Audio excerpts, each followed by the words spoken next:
اللہ تبارک و تعالیٰ کا بے حد فضل و کرم ہے کہ جس اللہ نے ہمیں امت محمد صلی اللہ علیہ وسلم میں پیدا فرمایا، یہ ہمارے لیے بہت بڑے اعزاز کی بات ہے، یہ ہمارے لیے بہت بڑے فخر کی بات ہے، یہ ہمارے لیے بہت بڑی خوشی کی بات ہے کہ ہم امت محمد صلی اللہ علیہ وسلم ہیں۔ اگر ہم دوسری قوموں میں پیدا ہوئے ہوتے تو ہم اس طرح فخر سے نہیں کہہ سکتے تھے کہ ہم امت محمد صلی اللہ علیہ وسلم ہیں۔ ہم اسی طرح اس بات پر خوش ہیں جس طرح ہم اپنی بہن کو خوشی کے ساتھ اپنی بہن پکارتے ہیں، اپنے بھائی کو خوشی کے ساتھ بھائی پکارتے ہیں، اپنی ماں کو خوشی کے ساتھ ماں پکارتے ہیں، اور اس میں ہمیں کوئی جھجک نہیں ہے، کوئی پریشانی نہیں ہے، کوئی دکھ یا غم کی بات محسوس نہیں ہوتی ہے۔ بالکل اسی طرح خوشی کے ساتھ، اطمینان کے ساتھ، سکون قلب کے ساتھ ہم اس بات پر خوش ہیں کہ ہم امت محمد صلی اللہ علیہ وسلم ہیں۔ اس سے بڑی بات خوشی کی اور کوئی نہیں ہو سکتی ہے، اور اس پر ہمیں اللہ کے نبی صلی اللہ علیہ وسلم نے مبارکبادی بھی دی ہے۔ اللہ کے نبی صلی اللہ علیہ وسلم نے صحابہ سے فرمایا، میرے صحابہ تمہیں ایک مرتبہ مبارک ہو، کیونکہ تم نے مجھے دیکھا، میری مجلسوں میں بیٹھے، میری صحبت میں بیٹھے، میرے سامنے میرا کلمہ پڑھا، اس بات پر میں تمہیں ایک مرتبہ مبارکبادی دیتا ہوں۔ اور ان بھائیوں کے لیے، اور ہمیں بھائی کہا، ان بھائیوں کے لیے جنہوں نے مجھے دیکھا نہیں، جنہوں نے میری مجلسیں نہیں کی، جنہوں نے میرے سامنے کلمہ نہیں پڑھا، وہ بالکل مجھے دیکھنے کے بغیر، میری مجلسوں میں بیٹھنے کے بغیر اس بات کی تصدیق کریں گے، اور وہ خوشی سے تصدیق کریں گے۔ ان کے دلوں میں اس بات پہ کوئی جھجک نہیں ہوگی، کوئی دکھ یا پریشانی نہیں ہوگی، وہ اپنے دل کی خوشی کے ساتھ یہ تصدیق کریں گے، اشہد اللہ الہ الا اللہ و اشہد ان محمد رسول اللہ۔ ہم اس بات پر راضی ہیں کہ اللہ ہمارا رب ہے، اور کوئی اس جیسا نہیں ہے، اور وہی عبادت کے لائق ہے، اور ہم اس بات کو فخر کے ساتھ، خوشی کے ساتھ، اطمینان کے ساتھ، سکون قلب کے ساتھ اپنی زبان سے بھی، اپنے دل سے بھی یہ بات کہتے ہیں کہ محمد رسول اللہ صلی اللہ علیہ وسلم ایک تو ہمارے رسول ہیں، آخری رسول ہیں، اللہ کے بندے ہیں، اور ہم اس کے امتی ہیں۔ ہم اس بات پر خوش ہیں۔ بزرگوں، دوستو، ہم اس کیٹیگری میں آتے ہیں کہ جس پر اللہ کے نبی صلی اللہ علیہ وسلم نے 7 مرتبہ مبارکبادی دی۔ ہم اس کیٹیگری میں، ہم فخر کے ساتھ کہہ سکتے ہیں کہ ہم اس کیٹیگری میں آتے ہیں۔ اگر ہمیں کسی اس ایمان کی دولت پر اللہ کے نبی صلی اللہ علیہ وسلم نے 7 مرتبہ مبارکبادی دی، پھر ہمیں ایسی جھجک محسوس کیوں ہوتی ہے، ایسا ڈر کیوں محسوس ہوتا ہے، ہم شرمندہ کیوں ہوتے ہیں اس بات پہ، ہمیں اس بات پہ فخر کیوں نہیں ہوتا کہ ہم مسلمان ہیں، ہم سر اٹھا کے کیوں نہیں چلتے ہیں، ہم وہ سارے طریقے کیوں نہیں اپناتے ہیں کہ جس پر گارنٹی ہمارا نبی محمد رسول اللہ ہمیں دے رہا ہو۔ یہ تو ایک بات ہے، ہم اس کیٹیگری میں سارے شامل ہیں، اور اس کیٹیگری کے جو اصول ہیں رسول اللہ صلی اللہ علیہ وسلم کی اتباع کے، اللہ کرے کہ ہم سب کو، بوڑھوں کو، جوانوں کو، بزرگوں کو، ماؤں کو، بہنوں کو، سب کو اللہ کرے کہ وہ سارے اصولوں پر پابندی کے ساتھ چلنے کی توفیق عطا فرمائے۔ بزرگوں اور دوستو، اس کائنات میں اس انسان کو اس چیز کو استعمال کرنے کا حق ہوتا ہے وہ جس چیز کا وہ مالک ہو۔ مثال کے طور پر حدیث پاک میں بھی آیا ہے، کتابوں میں بھی لکھا ہے، اور دنیا کے کسی بھی انسان کو اگر کوئی بات کسی کو سمجھانی ہو تو وہ مثال کے ذریعے سے آگے وہ بات سمجھانے کی کوشش کرتا ہے۔ مثال پہلے عرض کرتا ہے، بات بعد میں مقصد کی سمجھانی ہوتی ہے۔ تو یہ سلسلہ حدیثوں کے اندر بھی چلتا ہے، حدیث بھی مثالوں کے ذریعے سے سمجھ آتی ہے، اللہ کی دین کی بات بھی مثال کے ذریعے سے سمجھ آتی ہے۔ کسی ٹیچر کو سکول کے اندر، کالج کے اندر یا یونیورسٹی کے اندر بچوں کو سمجھانا ہو یا پڑھانا ہو، کوئی چیپٹر یا کوئی چیز سمجھ نہ آتی ہو تو استاد پہلے مثال کو عرض کرتا ہے تاکہ بچے کا ذہن میری طرف متوجہ ہو جائے اور بچے کا ذہن کھل جائے۔ بعد میں استاد اپنی بات کو سامنے رکھتا ہے تاکہ وہ بچے کے ذہن میں پوری بات سمجھ آ جائے۔ دنیا میں انسان جن جن چیزوں کا مالک ہے، ان چیزوں کا اختیار اس انسان کو ہے کہ وہ کس طریقے سے ان چیزوں کو استعمال کرے۔ مثال کے طور پہ ایک انسان نے ایک پلاٹ خریدا، وہ زمین کا پلاٹ تھا، فیصلہ کوئی دوسرا نہیں کر سکتا ہے کہ آپ اس پلاٹ کا کیا کریں گے، یہ وہی انسان فیصلہ کرے گا جس نے وہ پلاٹ خریدا۔ اس نے خریدنے کی نیت سے وہ خریدا ہے، بیچنے کی نیت سے خریدا ہے، وہ اس میں مکان بنائے گا، وہ اس میں دکان بنائے گا، وہ ایسے ہی اس کو بنجر رکھے گا، یہ اس کا کام ہے۔ وہ اس زمین کو کس طریقے سے استعمال کرے گا، کیوں اس کا کام ہے؟ کیونکہ وہ اس پلاٹ کا مالک ہے۔ وہ اس پلاٹ کا کیا ہے؟ وہ اس پلاٹ کا مالک ہے، وہ اس کو کیا کرنا چاہے گا۔ انسان بیمار ہے، انسان کی صحت بگڑ گئی، اب یہ ڈاکٹر کے پاس جاتا ہے، اب یہ انسان اس پیشنٹ ہے، یہ خود اب اس کو علاج کرنا ہے، اب یہ اس بات کا مالک ہے کہ مجھے کون سا ڈاکٹر بہتر رہے گا، مجھے کس ڈاکٹر کے پاس جانا چاہیے، اور مجھے کس ڈاکٹر سے علاج کروانا چاہیے، اور مجھے کون سی دوائی استعمال کرنی چاہیے، یہ اس انسان کو اختیار ہے۔ اسی طرح کی بہت ساری ہزاروں مثالیں ہیں۔ ایک آدمی دکانداری کرنا چاہتا ہے، اس نے دکان بنائی، اب فیصلہ کوئی دوسرا نہیں کر سکتا ہے بزرگوں دوستوں، فیصلہ وہی آدمی کرے گا جس کی یہ دکان ہے۔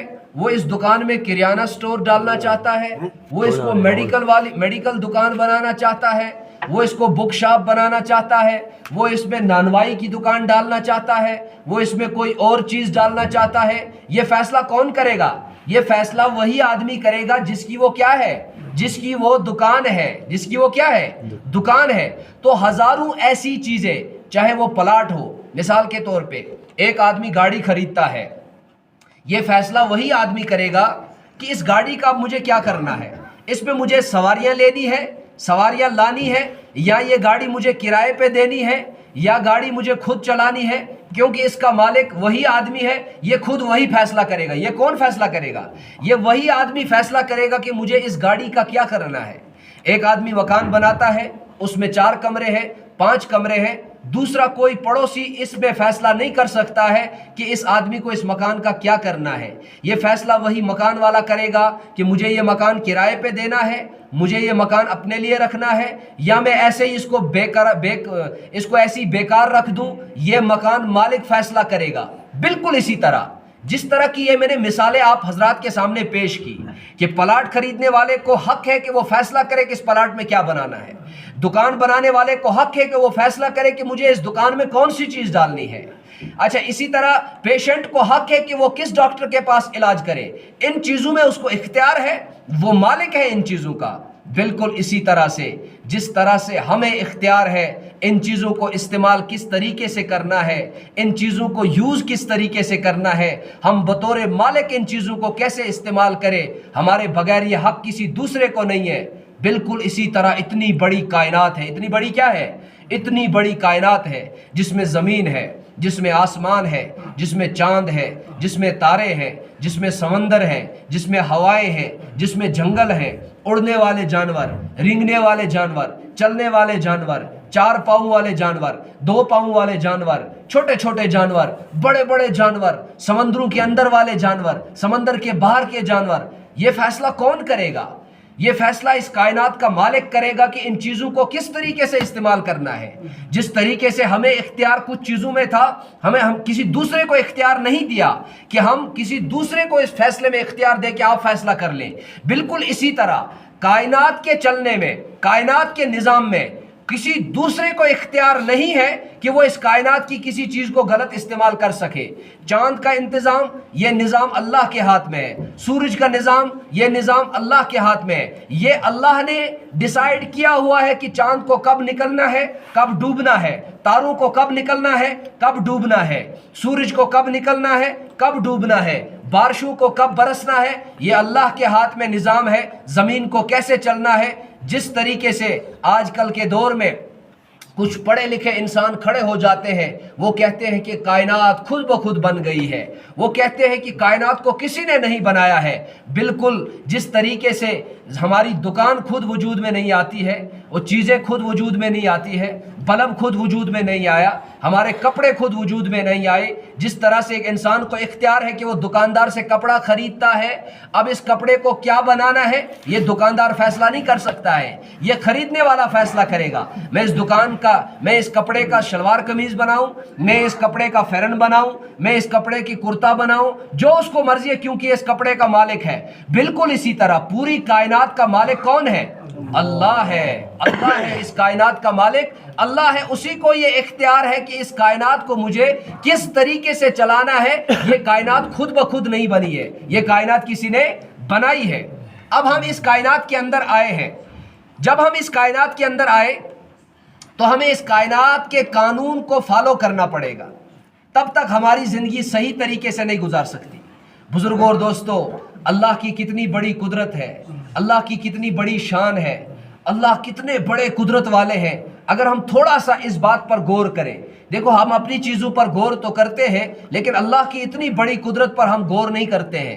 مرد اور عورت آپس میں ملتے ہیں اور اندر ایک بچہ تیار ہو جاتا ہے. وہ بچہ پیٹ کے اندر کون تیار کرتا ہے اور اس بچے کو پھر شکل مرد عورت کی کون دیتا ہے؟ پھر وہ بچہ جب باہر آتا ہے، آپ اللہ کی قدرت دیکھیں کہ کچھ چیزیں ماں کے پیٹ میں اللہ تعالیٰ بناتے ہیں اور کچھ چیزیں ماں کے پیٹ میں اس بچے کے لیے ٹھیک نہیں تھی، ماں کے لیے ٹھیک نہیں تھی. اللہ تعالیٰ ان چیزوں کو ماں کے پیٹ کے اندر کبھی نہیں بناتے. مثال کے طور پہ دنیا کے 700 کروڑ انسان، سب انسانوں کے آرگن سیم، لیکن کسی کا آرگن کسی سے ملتا نہیں ہے. سب انسان بنے تو سیم ہے، ہر انسان کی 2 ٹانگیں، ہر انسان کی 2 آنکھیں، ہر انسان کی ناک، ہر انسان کی 10 انگلیاں، ہر انسان کا سر، ہر انسان کا دماغ و دل، ہر انسان کا جسم ایک جیسا ہے. لیکن آپ دیکھیں کسی کا فنگر پرنٹ کسی سے نہیں ملتا، کسی کی آنکھ کسی سے نہیں ملتی، کسی کا ناک کسی سے نہیں ملتا، کسی کی زبان کسی سے نہیں ملتی، کسی کے کان کسی سے، کسی کا چہرہ کسی سے. انسان ہے تو سیم لیکن ملتے بھی نہیں ہیں. ہے تو سیم، ایک جیسے بنائے ہیں اللہ تعالیٰ نے لیکن ملتے ایک جیسے نہیں ہیں. ایک جیسے فنگر پرنٹ نہیں ملتے ہیں. لیکن اللہ کی قدرت دیکھیں بزرگوں اور دوستو، اگر ہم تھوڑا سا غور کریں، ماں کے پیٹ میں اللہ تعالیٰ بچے کو جب بناتے ہیں، اس کے بال بناتے ہیں، آنکھیں بناتے ہیں، ناک بناتے ہیں، دل بناتے ہیں، ناخن بناتے ہیں، پورا جسم بناتے ہیں، لیکن دانتوں کی ماں کے پیٹ کے اندر ضرورت نہیں ہے. ماں کے پیٹ میں آپ نے کبھی بچے کو دانت آتے دیکھا ہے؟ کبھی نہیں آتے ہیں. کیوں نہیں آتے ہیں؟ کیا اللہ کو اتنی طاقت نہیں ہے کہ جو اللہ ماں کے پیٹ میں ناخن بنا سکتا ہو، جو اللہ سر کے بال بنا سکتا ہو، جو اللہ پرائیویٹ پارٹ بنا سکتا ہو، جو اللہ تعالیٰ دل اور چہرہ بنا سکتا ہو، جو اللہ تعالیٰ ٹانگیں، پاؤں اور انگلیاں بنا سکتا ہو، کیا وہ اللہ تعالیٰ ماں کے پیٹ میں بچے کے دانت نہیں بنا سکتا تھا؟ اس نے کیوں نہیں بنائے؟ دیکھو اللہ کی کتنی بڑی حکمت ہے.